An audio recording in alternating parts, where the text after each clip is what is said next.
ನಮಸ್ಕಾರ ಎಲ್ರಿಗೂ. ಅಕ್ಷಯ ತೃತೀಯ ಹಬ್ಬದ ದಿವಸ ಚಿನ್ನವನ್ನು ಮನೆಗೆ ತೆಗೆದುಕೊಂಡು ಬಂದರೆ ಬಹಳ ಒಳ್ಳೆಯದು ಅಂತ ಹೇಳಿ ಅವತ್ತಿನ ದಿನ ಚಿನ್ನವನ್ನು ತೆಗೆದುಕೊಳ್ಳೋದಕ್ಕೆ ಅಂಗಡಿನಲ್ಲಿ ಮುಗಿಬೀಳೋವಂಥದ್ದು, ಅಡ್ವಾನ್ಸ್ ಬುಕ್ಕಿಂಗ್ ಮಾಡ್ಕೊಳ್ಳೋವಂಥದ್ದು. ಏನಕ್ಕೋಸ್ಕರ ಅವತ್ತು ಚಿನ್ನವನ್ನು ನಾವು ಮನೆಗೆ ತಗೊಂಡು ಬರೋದು ಅಂತಂದರೆ, ಅಕ್ಷಯ ತೃತೀಯ ಅಂತಂದರೆ ಬರೀ ಚಿನ್ನ ಅಷ್ಟೇ ಅಲ್ಲ, ಯಾವುದೇ ಒಂದು ಶುಭಕರವಾದಂತಹ ವಸ್ತುನ ನಾವು ಅವತ್ತಿನ ದಿನ ಮನೆಗೆ ತೆಗೆದುಕೊಂಡು ಬಂದರೆ ನಾವು ಏನು ಒಂದು ತಗೊಂಡು ಬರ್ತೀವಲ್ವ ಅದು ಹತ್ತಿರಷ್ಟಾಗುತ್ತೆ. ಈ ಚಿನ್ನ ತಗೊಳ್ಳೋದು ಅಂತಂದ್ರೂ ಅಷ್ಟೇ, ನಾವು ಏನಾದರೂ ಅಲ್ಪ ಸ್ವಲ್ಪ ಚಿನ್ನ ಒಂದು ಹಬ್ಬಕ್ಕೆ ತಗೊಂಡ್ರೆ ಅದು ಮುಂದೆ ದ್ವಿಗುಣ ಆಗುತ್ತೆ. ನಮ್ಮ ಮನೆಯಲ್ಲಿ ಚಿನ್ನ ಅನ್ನುವಂತಹದ್ದು ಜಾಸ್ತಿ ಆಗುತ್ತೆ ಅನ್ನುವಂತಹ ಕಾರಣಕ್ಕೆ ಚಿನ್ನವನ್ನು ಸಹ ನಾವು ಆ ಹಬ್ಬದ ದಿನ ತೆಗೆದುಕೊಂಡು ಬರುವಂತಹದ್ದು. ಆದರೆ ಬರೀ ಚಿನ್ನ ಅನ್ನುವಂತಹದ್ದೇ ಹೆಣ್ಮಕ್ಳಿಗೆ ಎಲ್ಲವೂ ಅಲ್ಲ. ಅದಕ್ಕಿಂತ ಮೀರಿದ ಒಂದು ಸೌಭಾಗ್ಯ ಹೆಣ್ಮಕ್ಳಿಗೆ ಏನು ಅಂತಂದರೆ ಸುಮಂಗಲಿತನ ಅನ್ನುವಂತಹದ್ದು. ಆ ಸೌಭಾಗ್ಯ ಒಂದು ಗಟ್ಟಿಯಾಗಿದ್ದರೆ ಮುಂದೆ ಎಲ್ಲವೂ ಸಹ ನಮಗೆ ಲಭ್ಯ ಆಗುತ್ತಾ ಹೋಗುತ್ತೆ. ಆ ಒಂದು ಸೌಭಾಗ್ಯನೇ ಇಲ್ಲ ಅಂತಂದರೆ ನಮಗೆ ಎಷ್ಟು ಚಿನ್ನ ತೊಗೊಂಬಂದು ನಾವು ಮನೇಲಿಟ್ಕೊಂಡ್ರು ಅದನ್ನು ಒಂದು ಕಡೆ ಹಾಕ್ಕೊಂಡು ಹೋಗೋಕ್ಕೂ ನಮಗೆ ಆಗಲ್ಲ, ಅಂತಹ ಪರಿಸ್ಥಿತಿ ಇರುತ್ತೆ. ಏನಕ್ಕೋಸ್ಕರ ಈ ಮಾತುಗಳನ್ನ ಹೇಳ್ತಾ ಇದ್ದೀನಿ ಅಂದರೆ, ಅಕ್ಷಯ ತೃತೀಯ ದಿನ ಹೆಣ್ಮಕ್ಳು ಕೇವಲ ಚಿನ್ನ ತಗೊಳ್ಳೋದಕ್ಕಷ್ಟೇ ಮುಗಿಬೀಳಲಿಕ್ಕೆ ಹೋಗಬೇಡಿ. ಅದಕ್ಕಿಂತ ನಮಗೆ ಹೆಚ್ಚು ಮಂಗಳಕರವಾದಂತಹ ವಸ್ತುಗಳು ಹಬ್ಬದ ದಿನವೇ ಮನೆಗೆ ತೆಗೆದುಕೊಂಡು ಬರಬೇಕು. ಯಾವ್ಯಾವುದು ಅಂತಂದರೆ ಅರಿಶಿಣ, ಕುಂಕುಮ ಮತ್ತು ಬಳೆ.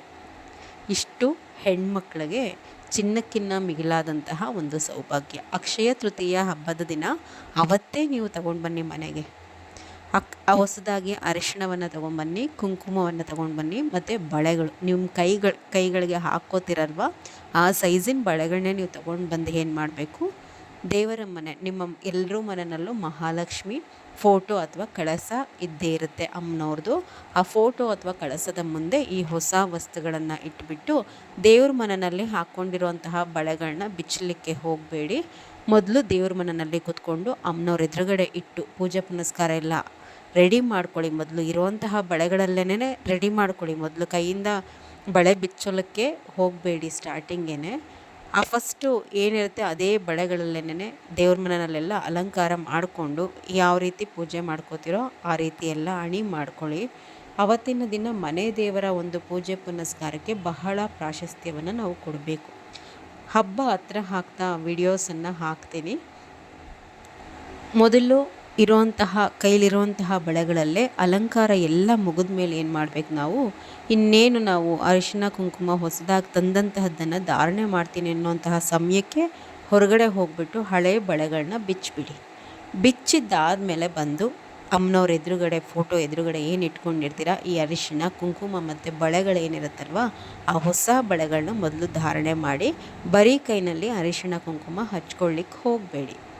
ಫಸ್ಟು ಬಳೆಗಳನ್ನು ಅಮ್ಮನವ್ರಿಗೆ ನಮಸ್ಕಾರ ಮಾಡಿಕೊಂಡು ಬಳೆ ಧಾರಣೆ ಮಾಡಿದ್ದಾದಮೇಲೆ ಮೊದಲು ಮಾಂಗಲ್ಯಕ್ಕೆ ಕುಂಕುಮ ಹಚ್ಕೊಡಿ. ನಿಮ್ಮ ಮೂರನೇ ಬೆರಳೇನಿರುತ್ತಲ್ವ, ಅಂದರೆ ಉಂಗುರದ ಬೆರಳು ಅಂತ ಹೇಳ್ತೀವಲ್ವ, ಆ ಬೆರಳಿನಿಂದ ಮೊದಲು ಮಾಂಗಲ್ಯಕ್ಕೆ ಕುಂಕುಮವನ್ನು ಹಚ್ಚಿ ಆಯಸ್ಸು ಆರೋಗ್ಯವನ್ನು ದಯಪಾಲಿಸಿ ಯಜಮಾನರಿಗೆ ಅಂತ ಹೇಳಿ ಕೇಳಿಕೊಂಡು ನನ್ನ ಮಾಂಗಲ್ಯ ಭಾಗ್ಯ ಗಟ್ಟಿಯಾಗಿರಲಿ ಅಂತ ಹೇಳಿ ಆ ತಾಯಿನ ಪ್ರಾರ್ಥನೆ ಮಾಡಿಬಿಟ್ಟು ಮಾಂಗಲ್ಯಕ್ಕೆ ಕುಂಕುಮ ಹಚ್ಕೊಂಡು ಅದೇ ಬೆರಳಿನಿಂದ ಹಣೆಗೆ ಕುಂಕುಮ ಹಚ್ಕೊಳ್ಳಿ.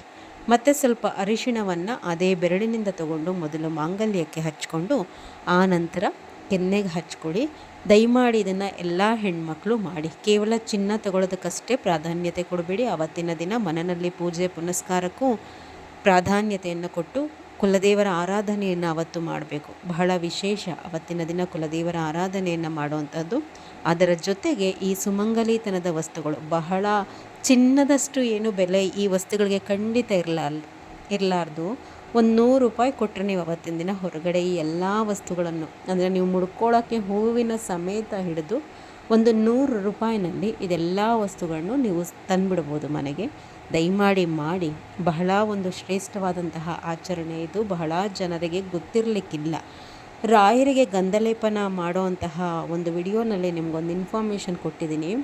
ಏನಕ್ಕೋಸ್ಕರ ಆವತ್ತಿನ ದಿನ ಅಕ್ಷಯ ತೃತೀಯ ದಿನ ರಾಯರಿಗೆ ಗಂಧವನ್ನು ಹಚ್ಚುತ್ತಾರೆ ಬೃಂದಾವನಕ್ಕೆ ಅಂತಂದರೆ, ಗಂಧ ಅಂದರೆ ರಾಯರಿಗೆ ಬಹಳ ಪ್ರೀತಿ, ಅದರಲ್ಲಿ ಶ್ರೀಹರಿಯ ಸಾನ್ನಿಧ್ಯ ಇರುತ್ತೆ ಅಂತಂದು ಆ ಗಂಧವನ್ನು ಅವತ್ತು ಇಡೀ ಬೃಂದಾವನಕ್ಕೆ ಲೇಪನ ಮಾಡಿಸ್ಕೋತಾರೆ ಅವರು. ಯಾಕೆ ಅಂದರೆ ಅದರಲ್ಲಿ ಶ್ರೀಹರಿಯ ಸಾನ್ನಿಧ್ಯ ಇದ್ದು ಅವರ ಮೇಲಿನ ಭಕ್ತಿ, ಶ್ರೀಹರಿಗೆ ಇವರ ಮೇಲಿನ ಪ್ರೀತಿ ಎರಡೂ ಸಹ ಅಕ್ಷಯವಾಗಲಿ ಅನ್ನುವಂತಹ ಉದ್ದೇಶದಿಂದ ರಾಯರು ಗಂಧವನ್ನು ಸಮರ್ಪಣೆ ಮಾಡಿಸ್ಕೊಳ್ಳುವಂಥದ್ದು ಇಡೀ ಬೃಂದಾವನಕ್ಕೆ. ಅಂಥದ್ರಲ್ಲಿ ಹೆಣ್ಣುಮಕ್ಕಳು ನಾವು ಮನೆಯಲ್ಲಿ ಯಾವುದೇ ಒಂದು ಅವತ್ತಿನ ದಿನ ವಸ್ತು ತಂದರೂ ಅದು ಅಕ್ಷಯವಾಗಲಿ ಅಂತ ಹೇಳಿ ಆ ತಾಯಿಯನ್ನು, ನಾವು ಮಹಾಲಕ್ಷ್ಮಿಯನ್ನು, ನಿಮ್ಮ ಕುಲದೇವರನ್ನು ಪ್ರಾರ್ಥನೆ ಮಾಡಿಕೊಂಡ್ರೆ ಎಲ್ಲವೂ ಅಕ್ಷಯವಾಗುತ್ತೆ. ಅದರಲ್ಲಿ ನಿಮ್ಮ ಸುಮಂಗಲಿತನದ ವಿಚಾರವೂ ಸಹ ಒಂದು. ಒಬ್ಬಳು ಹೆಣ್ಮಗಳಿಗೆ ಆ ಭಾಗ್ಯಕ್ಕಿಂತ ದೊಡ್ಡ ಭಾಗ್ಯ ಮತ್ತೊಂದಿಲ್ಲ. ಇದು ನನ್ನ ಅನಿಸಿಕೆ. ಅದೊಂದು ಗಟ್ಟಿಯಾಗಿತ್ತು ಅಂತಂದರೆ, ವೈವಾಹಿಕ ಜೀವನ ಒಂದು ಚೆನ್ನಾಗಿದ್ದು ಗಂಡನ ಒಂದು ಸಪೋರ್ಟ್ ಹೆಣ್ಮಕ್ಳಿಗಿತ್ತು ಅಂತಂದರೆ ಇಡೀ ಜೀವನ ನಗ್ನಗ್ತಾ ಸುಖ ಸಂತೋಷದಿಂದ ನಾವು ಸಾಗಿಸ್ತಾ ಹೋಗ್ಬೋದು. ಹೀಗಾಗಿ ಎಲ್ಲರೂ ಸಹ ಚಿನ್ನ ತಗೊಳ್ಳೋದು ಒಂದು ಕಡೆ ಕಡಿಮೆ ಆದರೂ ಪರವಾಗಿಲ್ಲ, ಈ ವಸ್ತುಗಳನ್ನ ತಗೊಂಡು ಬಂದು ಅದನ್ನು ಪ್ರೀತಿಯಿಂದ ಧಾರಣೆ ಮಾಡ್ಕೊಳ್ಳಿ. ಅಮ್ಮನವ್ರ ಎದುರುಗಡೆ ಕೂತ್ಕೊಂಡು ನಿಮ್ಮ ಸುಮಂಗಲಿತನ ಸ್ಥಿರವಾಗಿ ಶಾಶ್ವತವಾಗಿ ನಿಮ್ಮ ಕೊನೆ ಉಸಿರಿರೋ ತನಕ ಇರಲಿ, ಆಯಸ್ಸು ಆರೋಗ್ಯ ಕೊಟ್ಟು ನಿಮ್ಮ ಪತಿನ ಕಾಪಾಡಲಿ ಅಂತ ಹೇಳಿ ಕೇಳಿಕೊಂಡು ಈ ಕೆಲಸವನ್ನು ಮಾಡಿ ಒಳ್ಳೆಯದಾಗುತ್ತೆ. ಇದರೊಟ್ಟಿಗೆ ಈ ಗುರುವಾರ ಏಕಾದಶಿ ಬಂದಿದೆ, ವರುಥಿನಿ ಏಕಾದಶಿ, ಬಹಳ ಶ್ರೇಷ್ಠವಾದಂತಹ ಏಕಾದಶಿ. ಈ ಏಕಾದಶಿ ಆಚರಣೆ ಮಾಡುವಂತಹ ವಿಡಿಯೋನೂ ಸಹ ನಾನು ಹಾಕಿದ್ದೀನಿ. ಇದರಿಂದ ದಯಮಾಡಿ ಚೆಕ್ ಮಾಡ್ಕೊಳ್ಳಿ, ಯಾರೂ ಸಹ ಮಿಸ್ ಮಾಡ್ಕೊಳ್ತಾರೆ. ಗುರುವಾರ ಏಕಾದಶಿ ಬಂದಿರೋದು ಶ್ರೇಷ್ಠ, ಅದರಲ್ಲಿ ಬಹಳ ಚೆನ್ನಾಗಿ ಬಂದಿದೆ. ಇಲ್ಲಿವರೆಗೂ ಮಾಡ್ದಲೇ ಇರೋರು ಸಹ ಏಕಾದಶಿಯನ್ನು ಮಾಡಿ. ಯಾಕೆ ಈ ಟಾಪಿಕ್ನ ಎತ್ಕೊಂಡೆ ಅಂತಂದರೆ, ಕೆಲವೊಂದಷ್ಟು ಕಾಮೆಂಟ್ಸ್ಗಳು ಏಕಾದಶಿಯ ವಿಚಾರವಾಗಿ ಅಪ್ಲೋಡ್ ಮಾಡಿದಾಗ ಬಂದಿರೋವಂತಹದ್ದು. ಏಕಾದಶಿಯ ದಿನ ಅಂದರೆ ಗುರುವಾರ ಬಂದಿದೆಯಲ್ವ, ವ್ರತ ಪ್ರಾರಂಭ ಮಾಡ್ಬೋದಾ ಅಂಥೇಳಿ ಕೇಳಿದಿರ ಕೆಲವರು. ನನ್ನ ವಿಡಿಯೋಸನ್ನು ದಯಮಾಡಿ ರೆಗ್ಯುಲರಾಗಿ ನೋಡಿದರೆ ನಿಮ್ಮ ಈ ಎಲ್ಲ ಅನುಮಾನಗಳಿಗೆ ಉತ್ತರ ಯಾವಾಗಲೂ ಸಿಕ್ಕಿರೋದು ನೋಡಿಲ್ಲ ಅನಿಸುತ್ತೆ. ನೋಡಿ, ರಾಯರಿಗೆ ಸಂಬಂಧಪಟ್ಟಂತಹ ವ್ರತಗಳನ್ನು ನಾವು ಗುರುವಾರ ಪ್ರಾರಂಭ ಮಾಡ್ಕೋತೀವಿ ನಿಜ. ಆದರೆ ಆ ಗುರುವಾರ ಏನಾದರೂ ಏಕಾದಶಿ ಬಂದಿತ್ತು ಅಂತಂದರೆ ಯಾವುದೇ ಕಾರಣಕ್ಕೂ ರಾಯರ ಯಾವುದೇ ವ್ರತವನ್ನು ನಾವು ಪ್ರಾರಂಭ ಮಾಡಬಾರ್ದು. ಏಕಾದಶಿಯ ದಿನ ಯಾವುದೇ ರಾಯರ ಹೊಸ ವ್ರತವನ್ನು ಪ್ರಾರಂಭ ಮಾಡಲಿಕ್ಕೆ ಹೋಗಬೇಡಿ. ಆಮೇಲೆ ಇನ್ನೊಂದು, ನಾನ್ ವೆಜ್ಜನ್ನು ದಶಮಿ ದಿನ ನಾವು ತಿನ್ಬೋದಾ ಅಂತಂದು, ಅಂದರೆ ಏಕಾದಶಿ ಆಚರಣೆ ಮಾಡಿರ್ತೀರ, ದಶಮಿ ದಿನ ಇಲ್ಲಾಂದರೆ ದ್ವಾದಶಿ ದಿನ ನಾವು ತಿನ್ಬೋದಾ ಅಂತ ಹೇಳಿ ಕೆಲವರು ಕಾಮೆಂಟ್ಸ್ ಮಾಡಿರ್ತೀರ. ನೋಡಿ, ರಾಯರ ಫೋಟೋ ಮನೇಲಿತ್ತು ಅಂತಂದರೆ ನೀವು ದಶಮಿ, ಏಕಾದಶಿ, ದ್ವಾದಶಿ ಈ 3 ದಿನಗಳ ಕಾಲ ಯಾವುದೇ ಕಾರಣಕ್ಕೂ ಮನೆಯಲ್ಲಿ ನಾನ್ ವೆಜ್ ಮಾಡಲಿಕ್ಕೆ ಬರಲ್ಲ.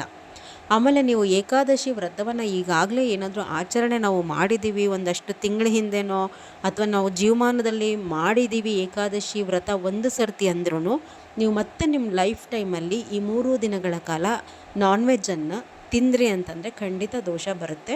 ರಾಯರಿಗೆ ಸಂಬಂಧಿಸಿದಂತೆ ಬಹಳ ವಿಶೇಷವಾದ ದಿನಗಳಿವು. ಯಾವುದೇ ಕಾರಣಕ್ಕೂ ನೀವು ನಾನ್ ವೆಜ್ಜನ್ನು ಈ 3 ದಿನಗಳ ಕಾಲ ಮನೆಯಲ್ಲೂ ಮಾಡಬೇಡಿ, ಹೊರಗಡೆನೂ ಸಹ ತಿನ್ನಲಿಕ್ಕೆ ಹೋಗಬೇಡಿ. ಇನ್ನು 3ನೇ ಒಂದು ಅನುಮಾನ ಏನು ನಿಮಗೆ ಏಕಾದಶಿ ವಿಚಾರದಲ್ಲಿ ಅಂತಂದರೆ, ಈಗ ವ್ರತಗಳನ್ನು ಮಾಡ್ತಾ ಇರ್ತೀರ, ಅಂದರೆ ರಾಯರ ವ್ರತಗಳನ್ನು ಮಾಡ್ತಾ ಇರ್ತೀರ, ಮಧ್ಯೆ ಏಕಾದಶಿ ಬಂತು ಅಂತಂದಾಗ, ಈಗ ಗುರುವಾರದ 7 ವಾರದ ವ್ರತ ಮಾಡ್ತಾಯಿದ್ರೆ ಈಗ 1-2 ಗುರುವಾರ ಆಗಿರುತ್ತೆ, ಇದು 3ನೇ ಗುರುವಾರ ನಿಮ್ಮ ವ್ರತಕ್ಕೆ ಅಂತಂದಾಗ, ಈ ಗುರುವಾರ ನೀವೇನು ಮಾಡಬೇಕು? ವ್ರತ ಆಚರಣೆ ಮಾಡಬೇಕಾ? ಖಂಡಿತವಾಗಿ ನೀವು ವ್ರತ ಆಚರಣೆ ಮಾಡಲಿಕ್ಕೆ ಬರೋದಿಲ್ಲ. ಏಕಾದಶಿಯ ದಿನ ಏಕಾದಶಿ ಆಚರಣೆ ಮಾಡಬೇಕು ನೀವು.